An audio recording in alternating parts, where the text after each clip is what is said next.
મહિલાઓને આત્મનિર્ભર બનાવવાનો પ્રયાસ એટલે પાટણની ભગીની સમાજ દ્વારા મરી મસાલા સાથે સૌરાષ્ટ્રની મિલના શુદ્ધ સિંગ તેલનું નહીં નફો નહીં નુકસાનથી વેચાણ શરૂ કરાયું। મહિલાઓ આત્મનિર્ભર બને તે માટે મરી મસાલાની પેકિંગ કામગીરી મહિલાઓને સોંપાઈ। ભગીની સમાજ દ્વારા મહિલાલક્ષી પ્રવૃત્તિઓ સાથે મહિલાઓના પ્રશ્નોના નિરાકરણની કામગીરી સરાહનીય।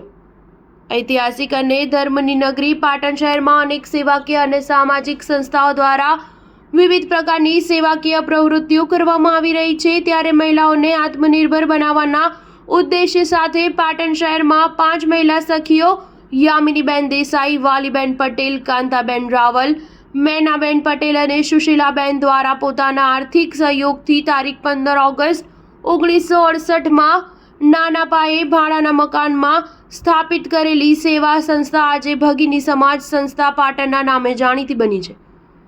પાટણ ભગીની સમાજ સંસ્થા આજે મહિલાઓ લક્ષી અનેકવિધ પ્રવૃત્તિઓ કરી મહિલાઓને આત્મનિર્ભર બનાવવા માટેનું મોટું વટવૃક્ષ બની અનેક મહિલાઓને પગભર બનાવી રહી છે। પાટણ ભગીની સમાજ દ્વારા અનેક સેવાકીય અને સામાજિક પ્રવૃત્તિઓ સાથે મહિલાઓ માટે સીવણ વર્ગ, ગૃહ ઉદ્યોગ, ટિફિન સેવા, કોમ્પ્યુટર વર્ગ, પુસ્તકાલય, પાણીની પરબ, beauty parlour, mehndi class, national AIDS control project, વિવિધલક્ષી મહિલા કલ્યાણ કેન્દ્ર, family counselling centre, medical camp, નેત્ર કેમ્પ, કુદરતી આપતી સેવાઓ સાથે સરકારની વિવિધ લક્ષી યોજનાઓ થકી મહિલાઓને રોજગારી મળી રહે તે માટેની પ્રવૃત્તિઓ સાથે દરેક સિઝન મુજબ ઘર વપરાશની શુદ્ધ અને ગુણવત્તાયુક્ત ચીજવસ્તુઓનું નહીં નફો નહીં નુકસાનના ધોરણે વેચાણ કરી રહી હોવાનું ભગીની સમાજ પાટણના હાલમાં પ્રમુખ તરીકેની જવાબદારી સંભાળતા વાલીબેન પટેલ અને મંત્રી ડોક્ટર લીલાબેન સ્વામીએ જણાવ્યું હતું। Star news 7 Patan. સમાજમાં દરેક વસ્તુ વ્યાજબી ભાવે અને ઉત્તમ ગુણવત્તાની મળે છે।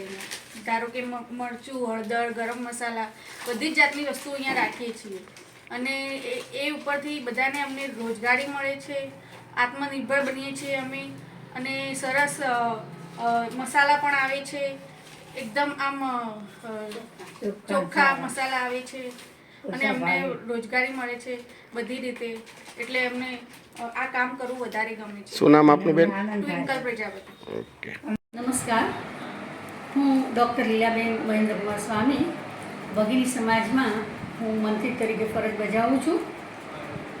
અમારા પ્રમુખ વાલીબેન ડી પટેલ તે પણ અહીંયા સક્રિય કામ કરી રહ્યા છે।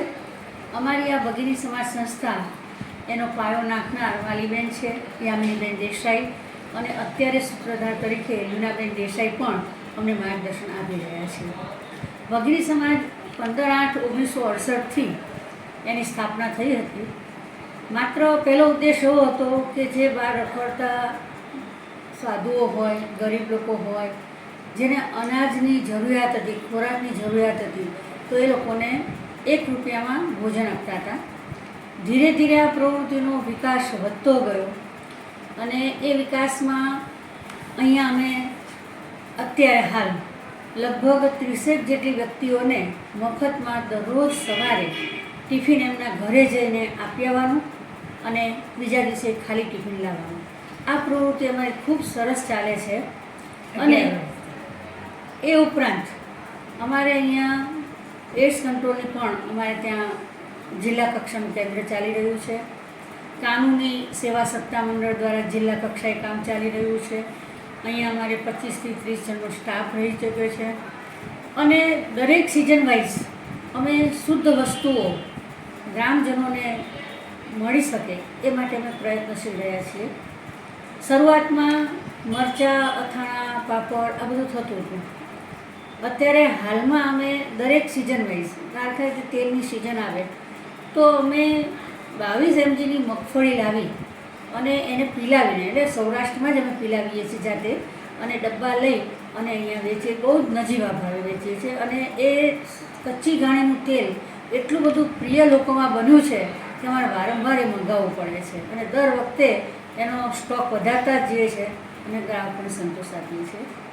આ ઉપરાંત અમે સિઝનમાં મરચાં, ધાણા જીરું, હળદર એ અમે વેચતા હતા આ વખતે જુદા જુદા પ્રકારના મરચાઓ જેમ કે કાશ્મીરી, પટણી, રેશમપટ્ટી, દેશી એ મરચાં, ધાણા જીરું, હળદર, આ ઉપરાંત તલ, વરિયાળી, જીરું, રાઈ, આ બધું પણ મેં આ વખતે હિંગ, આ બધું પણ વધારાનું મેં આ વખતે નવો પ્રયોગ કર્યો અને ખૂબ જ વેચાય છે. ગ્રાહકોને અમારી પર પુષ્કળ વિશ્વાસ બેઠો છે. જે જૂના ગ્રાહકો છે એ તો રાહ જોઈને બેસે છે કે ક્યારે તમે મસાલો લાવો અને અમે વેચીએ.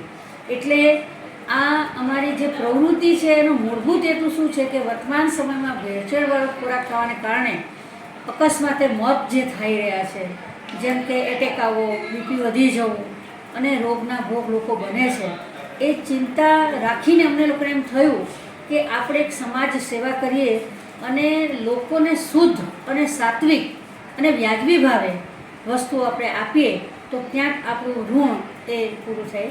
આમ તો હું કોલેજની અધ્યાપિકા હતી, પ્રિન્સિપાલ તરીકે 17 વર્ષ ઊંઝામાં રહી, અત્યારે નિવૃત્ત થઈ અને નિવૃત્ત થયા પછી મને એમ થયું કે હવે સ્વ ઉપાર્જન માટે નહીં પણ લોકહિતાર્થે, સમાજ હિતાર્થે કંઈક કામ કરવું જોઈએ અને એ કામ અમે કરી રહ્યા છે.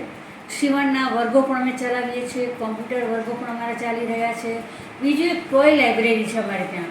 ખૂબ જ સારા સારા રમકડા જેને કહી શકાય એવા રમકડાઓ બોમ્બેથી જે ડોનરો છે એમને અમે મોકલેલા છે અને એ રમકડાઓની કિંમત એ 100 રૂપિયાથી માંડીને 5,000, 6,000 સુધીની કિંમતના રમકડાઓ અમારી પાસે છે. અમે ગામ લોકોને અપીલ કરીએ છીએ કે જેના બાળકો હોય અને જે પોતે ખરેખર ખરીદી ન શકતા, ખરીદી શકતા હોય પણ વારંવાર રમકડા નવા નવા બાળક માગે તો અમારે ત્યાં તમે આવો, તમે રમકડા લઈ જાઓ. ડિપોઝિટ અમે 1200 રૂપિયા રાખીએ છીએ. તમે ડિપોઝિટથી રમકડા લઈ જાઓ.